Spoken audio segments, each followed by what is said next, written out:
יושב בסתר עליון, בצל שדי יתבונן. אומר לאדוני, מחסי ומצודתי, אלוהי, אבטח בו.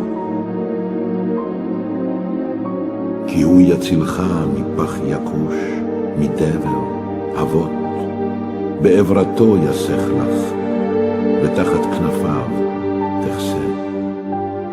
צינה וסוחרה עמיתו.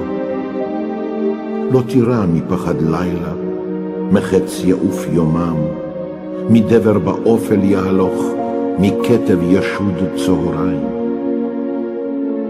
ייפול מצדך 1000 ורבבה מימינך, אליך לא ייגש. רק בעיניך תביט, בשילומת רשעים תראה. כי אתה